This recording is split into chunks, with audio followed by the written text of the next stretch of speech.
Hi there, it's me, Susan. It's day 26 of the Cancer Club. Happy to see you all. First of all, I want to appreciate your indulgence last night for my post from the line at GameStop. Has kind of had a funny outcome I wanted to share with you. We were sitting, I get there about 6. The store is going to open at midnight, okay? And this was totally my own idea. Nobody asked me to do it. My grandson didn't ask me to do it.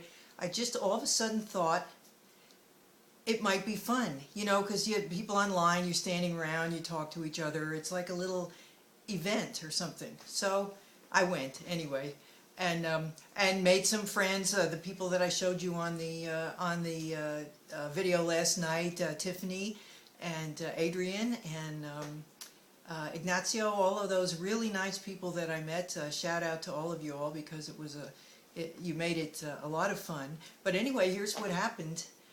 We're all sitting there, we're figuring out who wants PlayStation 4s and who wants Xbox Ones.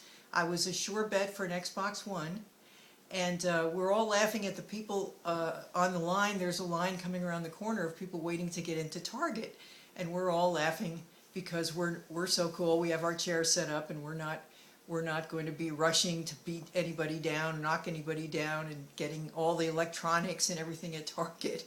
So next thing we know, there was a guy who came up and was going to join the line, and we told him, well, you know, I don't know if you'll get one because we had planned it out. We guessed how many they were going to have, and we planned everybody's was assigned to one. And so he disappeared, and after a while, he came walking back, and he had an Xbox One, and he's carrying it, and everybody's like, where did you get that? And he said, I got it at Target.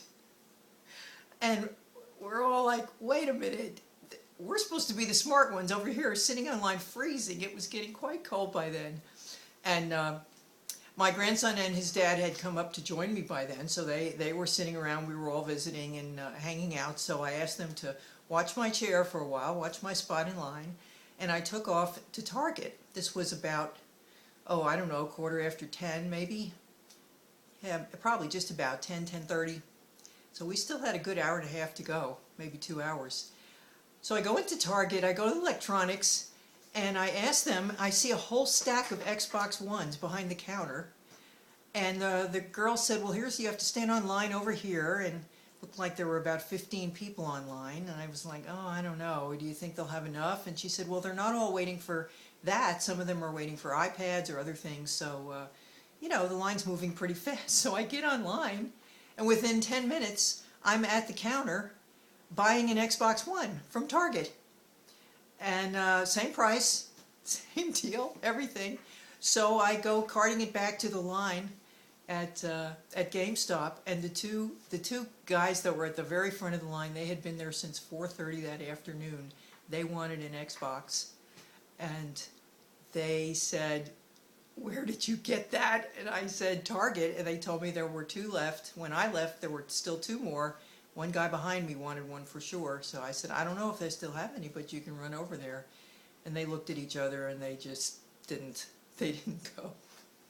So I felt kind of bad as I hopped in my car and waved goodbye to all the shivering hordes in the line at GameStop.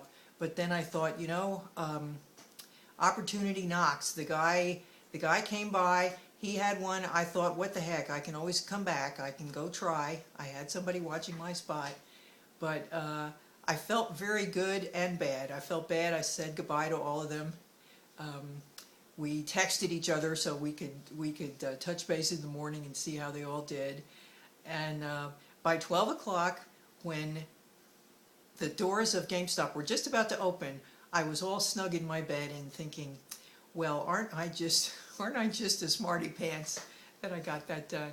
And it was so, I don't know, it was just hilarious. The whole thing was hilarious. I'm very glad I did it. Now I'm just getting ready to take off. I got another chance to go out to the country for the weekend, so I'm going to do that. First tonight I am going to hopefully get a chance to play a little banjo music with some friends, and then head on out to the country. I'm very excited about that. I plan to have a restful weekend. I will get in touch with you tomorrow again from the country, assuming I'm there. I mean, these days I know anything could happen, and my plans could change at the drop of a hat. And I kind of like that, especially on this. This is only the second day of my 4-day vacation, so I'm really psyched about having 2 whole days left. Physically, I'm feeling great. Actually better than I have been. I'm not really sure why that is, and I'm not going to question it, but I'm thrilled to death. I will be starting, as I told you, I will be starting chemo on Monday, and we'll see how that goes. My hair continues to come out when I wash it in the shower. There it is in the drain, and so I'm guessing it's all going to go. But when that happens, you will be the first to know and the first to notice. And I will be experimenting with hats and caps and scarves and things like that. Don't know if I'm going to go all the way for a wig or not. We'll have to see. And other than that, I guess I hope you all are really enjoying the Thanksgiving holiday. I hope you got a chance to do some things that were really fun. And if you haven't had enough fun yet, you still have Saturday and Sunday left to go have some fun. I think laughing, as I tell you every day, is a great therapeutic activity. And being with people, and just like the people online last night, we immediately all bonded into a little group, and we were sharing experiences and talking with each other and watching other things happening in the parking lot. There were 2 kids that were surfing in a Target shopping cart up and down the hill of the parking lot, and then there were police cars that were going after them, and we were all rooting for the kids, and then we were curious because the guys in the police car said, "Go ahead and do it, it's okay," and we're clapping. It was just like a little flash mob. I don't know what to call it, but get out there if possible and let some things happen to you and participate in life, and you won't be sorry. I guarantee it. And until tomorrow then, I urge you to live well, laugh often, love much, as I will be doing myself, and I will see you tomorrow on the Cancer Club. You have a great evening. Bye now.